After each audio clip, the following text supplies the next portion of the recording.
मंत्री बनने के बाद केंद्रीय मंत्री ज्योतिरादित्य सिंधिया पहली बार गुरुवार को इंदौर पहुंचे। वे यहां एक पेड़ मां के नाम अभियान में शामिल होने के लिए पहुंचे थे। इस दौरान ज्योतिरादित्य सिंधिया ने एयरपोर्ट पर विभिन्न मुद्दों को लेकर मीडिया से चर्चा की। इस दौरान एयरपोर्ट पर सिंधिया का हार फूल मालाओं से जोरदार स्वागत किया गया। मीडिया से चर्चा में केंद्रीय मंत्री ज्योतिरादित्य सिंधिया ने कहा कि प्रधानमंत्री ने 5 जून को विश्व पर्यावरण दिवस के मौके पर इस अभियान की शुरुआत की थी। पहली बार हमने 2015 में 5 करोड़ पौधे देश भर में लगाए थे। इस वर्ष भारत सरकार, भारतीय जनता पार्टी और भारत के हर नागरिक इस अभियान में शामिल होकर विश्व स्तर पर कीर्तिमान स्थापित करेंगे। यह पृथ्वी ही हमारी माता है। ये नदियाँ और पहाड़ हमें संरक्षण देते हैं और उनका संरक्षण करना हर मनुष्य की जिम्मेदारी होती है और यह जिम्मेदारी इस पीढ़ी पर है ताकि जो विरासत में हमें मिली है उससे ज़्यादा बेहतर दिशा और दशा में हम आने वाली पीढ़ी को सौंप सके। प्रधानमंत्री जी के द्वारा 5 तारीख को ये कार्यक्रम की शुरुआत की गई थी जो विश्व पर्यावरण दिवस पर, और मैं मानता हूं कि पिछले बार 2015 में 5 करोड़ पौधे हमने देश भर में लगाए थे और इस वर्ष भारतीय जनता पार्टी, भारत सरकार और एक नागरिक इस देश में मिलकर एक नया कीर्तिमान देश के अंदर नहीं लेकिन विश्व स्तर का कीर्तिमान स्थापित करेंगे। आखिरकार ये पृथ्वी माँ ही हमारी माँ है। ये नदियाँ, ये पहाड़ें हमें संरक्षण देते हैं और उनका संरक्षण करना हर मनुष्य की जिम्मेदारी होती है और ये एक जिम्मेदारी इस पीढ़ी पर है ताकि जो विरासत में हमें मिली है पृथ्वी, उस पृथ्वी को उससे ज़्यादा बेहतर दिशा में और दशा में हम आने वाली पीढ़ी को सौंप पाएं। वहीं शीर्ष नेतृत्व द्वारा दी गई जिम्मेदारी को लेकर उन्होंने कहा कि जहां एक राज्य के विकास और प्रगति की बात है तो भारत सरकार के द्वारा सभी राज्यों को ग्रॉस बजटरी सपोर्ट दी जाने वाली राशि का 10% भाग उत्तर पूर्वी राज्यों में खर्च किया जाना चाहिए। मेरी जिम्मेदारी विकास और प्रगति की है और मैं इस जिम्मेदारी को पूरी तरह से निभाऊंगा।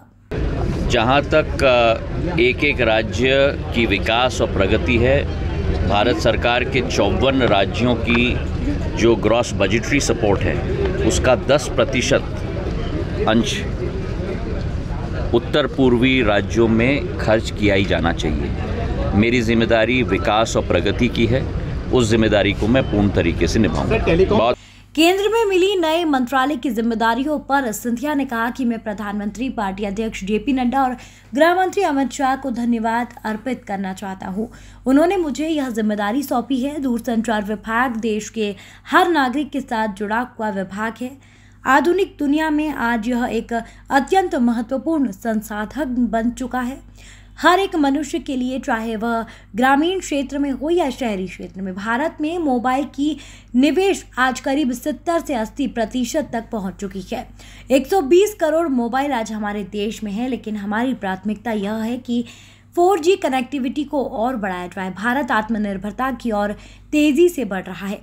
इसीलिए जो टेलीकॉम इक्विपमेंट है आज देश में लगाए जा रहे हैं उसे भारतीय अनुसंधान के आधार पर ही लगाया जाना चाहिए। इसके अलावा भारत में विश्व में पहली बार अपना 4G स्टैक बनाया है और विश्व में केवल 3 अतिरिक्त देशों के पास यह टेक्नोलॉजी है। यदि इस टेक्नोलॉजी के अलावा यह टेक्नोलॉजी किसी अन्य देश के पास होती है तो आज भारत ने उस दुनिया के नेतृत्व में प्रवेश कर लिया है।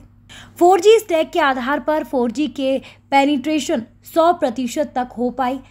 उसी के साथ भारत नेट की जो एक बहुत महत्वाकांक्षी योजना है, उस भारत नेट की योजना के आधार पर भी ऑप्टिकल फाइबर केबल एक उपभोक्ताओं के पास, चाहे शहरी इलाकों में हो, ग्रामीण इलाकों में हो। दूरसंचार विभाग के साथ जुड़ा हुआ एक और महत्वपूर्ण विभाग डाक विभाग का प्रभार भी मेरे पास है, क्योंकि दूरसंचार और डाक विभाग का प्रभार मैंने 2007 और 2009 के बीच में भी संभाला था। मैं मानता हूं कि डाक सेवा जन सेवा का एक बहुत महत्वपूर्ण माध्यम है और आज हमारे डाक केंद्रों को एक नई परिभाषा में जनता के समक्ष उपयुक्त रूप से हमें पेश करने की कोशिश कर रहा है। मैं मानता हूं कि विंडो टू द वर्ल्ड हमारा डाकघर होना चाहिए। इंडियन पोस्टल पेमेंट्स बैंक की भी शुरुआत हो चुकी है ताकि डिजिटल पेमेंट्स भी हमारे सरकारी तंत्र से हो पाए और उसमें भी तेजी से हम लोग वृद्धि ला रहे हैं। इसी के साथ उत्तर पूर्वी राज्यों का भी प्रभार मुझे दिया गया है। कल से मेरा मेघालय और असम से मैं शुरुआत कर रहा हूं और हर राज्य का एक कंपैरिजन और प्रतिस्पर्धात्मक लाभ की रणनीति के आधार पर हर एक राज्य की सरकार के साथ बैठकर निर्णय करने उस पर भी हम आगे चलेंगे। इंदौर से राजीव टाइम्स की रिपोर्ट। जहाँ तक विभाग की बात है, पहले तो मैं प्रधानमंत्री जी को और पार्टी अध्यक्ष जेपी नड्डा साहब को और गृह मंत्री अमित शाह जी को तहे दिल से धन्यवाद अर्पित करना चाहता हूँ जो जिम्मेदारी मुझे दी गई है। दूरसंचार का विभाग देश के एक एक नागरिक के साथ जुड़ा हुआ विभाग है। आधुनिक दुनिया में आज ये एक अति महत्वपूर्ण संसाधन हर एक मनुष्य का बन चुका है, चाहे वो ग्रामीण इलाके में हो या शहरी क्षेत्र में हो। भारत में मोबाइल की पेनिट्रेशन आज करीब 70-80% तक पहुंच चुकी है। 120 करोड़ मोबाइल आज हमारे देश में है।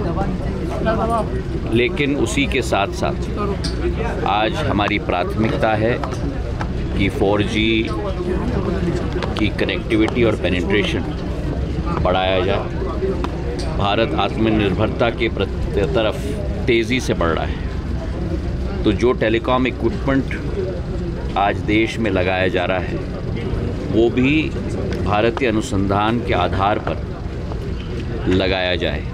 और विश्व में पहली बार भारत ने अपना स्वयं 4G स्टैक बनाया है और विश्व में केवल 3 अतिरिक्त देश हैं जिनके पास ये टेक्नोलॉजी भारत के अतिरिक्त हो।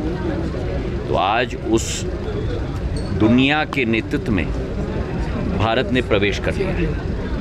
4G स्टैक के आधार पर 4G का पेनिट्रेशन 100% तक हो पाए देश में। इसके लिए करीब 1 लाख BTSs की संख्या से हम लोग आगे बढ़ना चाहते हैं। उसी के साथ भारत नेट की जो एक बहुत महत्वाकांक्षी योजना है, उस भारत नेट की योजना के आधार पे भी ऑप्टिकल फाइबर केबल एक एक उपभोक्ता के पास, चाहे शहरी इलाके में हो ग्रामीण इलाके में हो, BSNL के द्वारा हम लोग पहुंचाने की कोशिश कर रहे हैं। और दूरसंचार विभाग के साथ जुड़ा हुआ एक और महत्वपूर्ण विभाग है और वो है मेरा डाक विभाग। उसके साथ एक आत्मीयता का मेरा रिश्ता है, क्योंकि दूरसंचार और डाक विभाग का प्रभार मैंने 2007 और 2009 के बीच में भी संभाला था। मैं मानता हूं कि डाक सेवा जनसेवा का एक बहुत महत्वपूर्ण माध्यम है और आज हमारे डाक केंद्रों को एक नई परिभाषा में जनता के समक्ष उपयुक्त रूप से हम लोग पेश करने की कोशिश कर रहे हैं। मैं मानता हूं कि विंडो टू द वर्ल्ड हमारा डाकघर होना चाहिए, दुनिया की खिड़की होनी चाहिए आम जनमानस के लिए, और हर सेवा हमारे डाकघर से मिल पाए।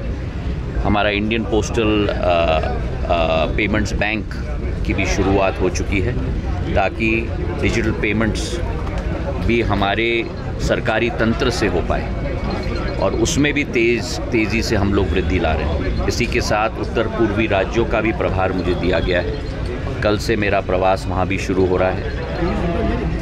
मेघालय और असम से शुरुआत मैं कर रहा हूँ और हर एक राज्य का एक कंपैरेटिव और कम्पिटिटिव एडवांटेज की स्ट्रैटेजी के आधार पर हर एक राज्य की सरकार के साथ बैठकर निर्णय करके उस पर भी हम आगे चलेंगे।